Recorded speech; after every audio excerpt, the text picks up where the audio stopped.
As far back as the 3rd grade, I dreamed of being a Peace Corps volunteer in Africa. My patriotic granddaddy tried to convince me that there were a lot bigger efforts that I should tackle here in America, but I always had a global calling.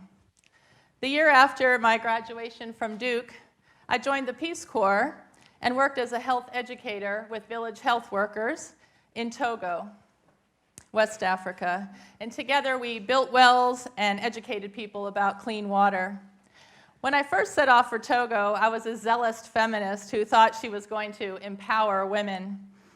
I chose my village, Longabu, because it was the only one with a cheftaine, or a female chief of the village.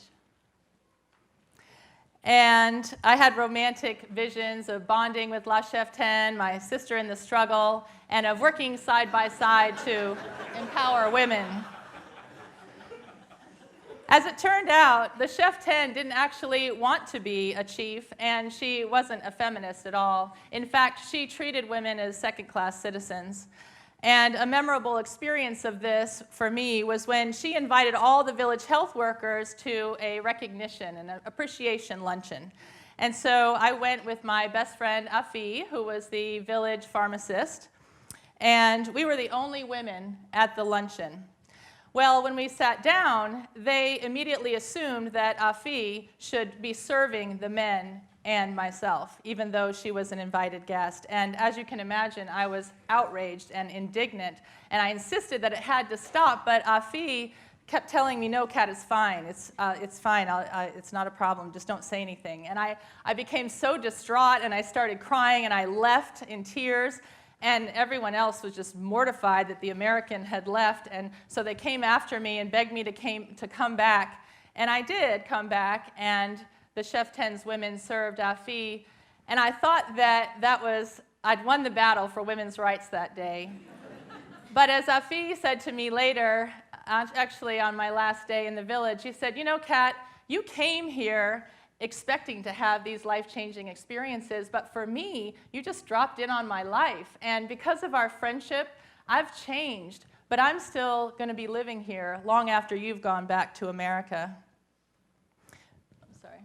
Through cross-cultural experiences and relationships, we have the opportunity to learn cultural humility, the myth of white American superiority, about feminism in a global context, and the ethical responsibility in our development work to first do no harm.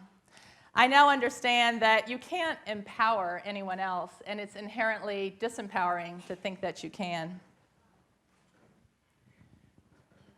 Love, unconditional, love thy neighbor as thyself kind of love, is something that we can learn to impart even to a stranger. Earlier, I boycotted travel to South Africa because of apartheid. But later, when I joined IPAS, my IPAS South African colleagues organized a cultural heritage day for us when we were visiting in Johannesburg. The whole time, as we were re-experiencing the realities of and the horrors of apartheid, my heart felt like it was lodged in my throat, and I was aware of my whiteness and privilege in ways that I'd never been before. At Nelson Mandela's home in Soweto, that's now a museum, I stopped by the gift shop to buy a stay-at-home present for my son, Jaden. There was an older black woman working there, and she was showing me around, and suddenly a t-shirt caught my eye, and there was an image of a small black child with a bright rainbow over him and the words, "Child of the Rainbow Nation." I was intrigued, so I asked her, "What does that mean?" And I immediately thought of my biracial son. And she said, well, in South Africa, we consider ourselves a rainbow nation because we have such diverse ethnicities. And suddenly, completely oblivious to my race, I gushed, oh, well, that's perfect. My son is definitely a child of the Rainbow Nation. And she smiled warmly at me and put her hand on my arm and said, so are you, my dear. I was floored. I started sobbing uncontrollably. I was struck with the incredible grace of this black woman in Soweto who had lived through unspeakable cruelty perpetuated by white people, considering me a part of her rainbow nation, our rainbow nation.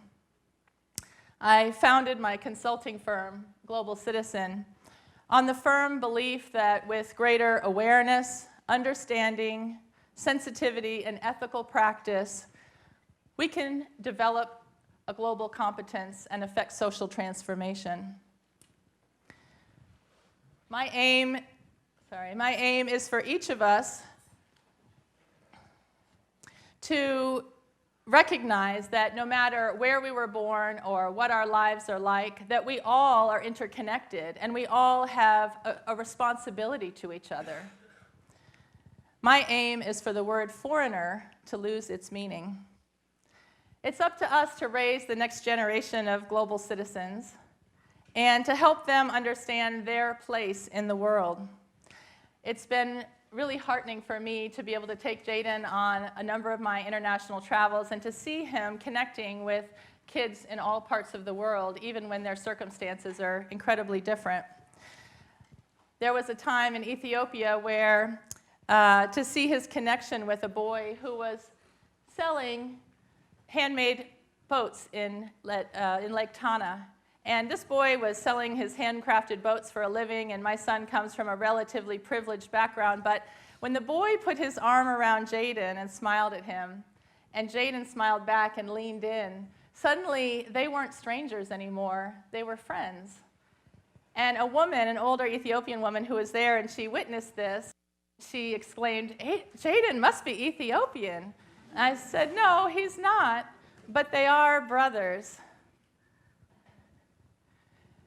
A globally competent world is possible, and the word foreigner is losing its meaning. Thank you.